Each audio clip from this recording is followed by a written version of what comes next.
Bonjour et bienvenue sur Genuka. Si vous êtes ici, c'est que vous avez probablement une activité ou bien un business en ligne et vous souhaitez améliorer la gestion de votre activité de façon que ça vous prenne moins de temps, moins d'énergie et moins d'argent. C'est ce qu'on va voir ensemble. Dans de précédentes vidéos, on a vu comment déjà créer votre première boutique sur Genuka, pouvoir la configurer, ajouter des produits et commencer à explorer les premières fonctionnalités.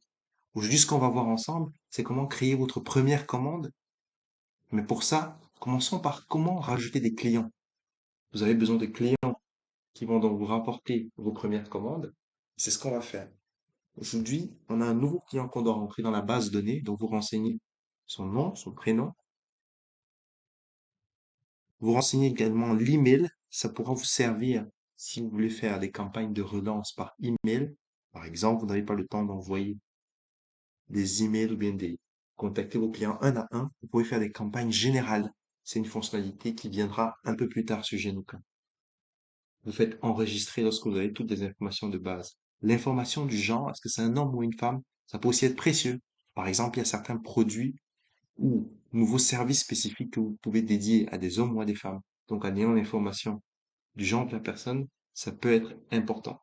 Lorsque vous avez terminé, vous faites enregistrer. Donc, vous avez votre client qui est créé et au niveau de votre tableau de bord, on n'a pas encore la coche créer votre première commande qui est faite. Pour ça, vous allez aller sur commande, pouvoir créer à présent votre première commande. Vous faites créer une commande. Vous avez le magasin qui est choisi. Vous précisez si c'est des produits ou bien des services. Vous choisissez le client auquel vous faites référence. On vient de rajouter le client Fabrice. C'est lui qu'on choisit. Vous dites d'où vient la commande. Et vous pouvez mettre une petite note. Par exemple, la petite note, elle va dépendre de ce que vous allez vouloir. Donc, le client indique qu'il est disponible pour livraison à partir de 16 heures. Et donc, vous n'avez plus qu'à rajouter les produits. Donc, dans votre boutique, vous avez tout un tas de produits et vous avez juste à saisir les premières lettres donc, de votre produit. Par exemple, on est un vide-grenier qui vend donc des t-shirts. Donc, vous pouvez indiquer ici au niveau des t-shirts, le client souhaite avoir 2 t-shirts verts. Vous pouvez rajouter également t-shirt noir par exemple, avec la quantité que vous voulez. Donc, une fois que vous avez précisé donc le prix du produit et la quantité concernée, le prix, vous pouvez le modifier ici. Si finalement vous avez pu vendre au client à un prix un peu plus élevé ou à un prix peu plus faible, parce qu'il a peut-être discuté et qu'il a pu avoir une réduction, vous pouvez changer le prix. Vous indiquez la date de livraison. Par exemple, si la livraison est prévue pour dans une semaine, vous pouvez l'indiquer.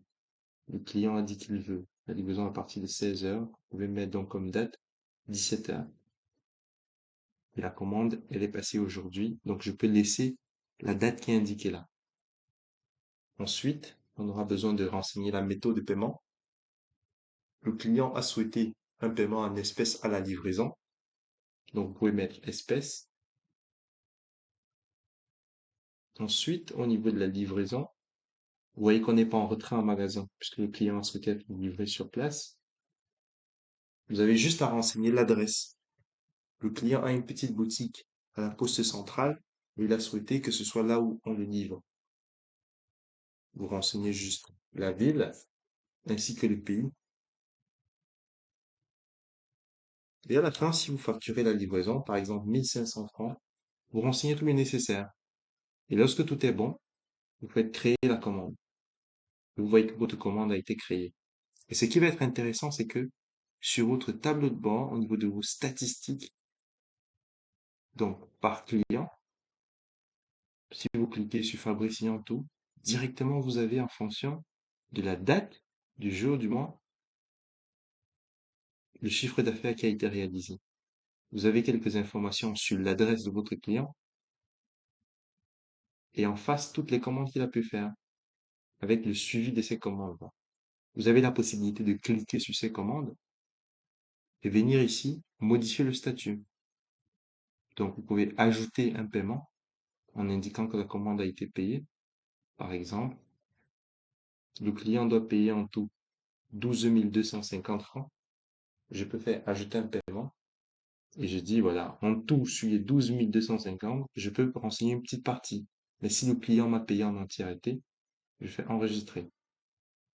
Et lorsque je fais enregistrer, je vois que la commande est marquée comme entièrement payée. Elle est juste en attente de livraison ici. Il faudrait juste que je marque la commande comme livrée. Ici, si je fais voir la livraison,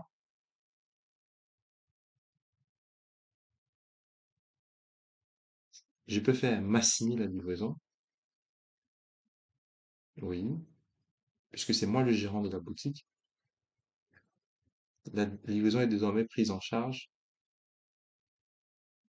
Et lorsque je commence la livraison, j'ai la possibilité de renseigner la livraison comme marquée, comme livrée, si jamais j'ai déjà effectué la livraison. Et quand je marque la livraison comme faite, donc livrée, vous voyez qu'au niveau de la commande, si on revient dessus, vous pouvez revenir dans l'onglet commande.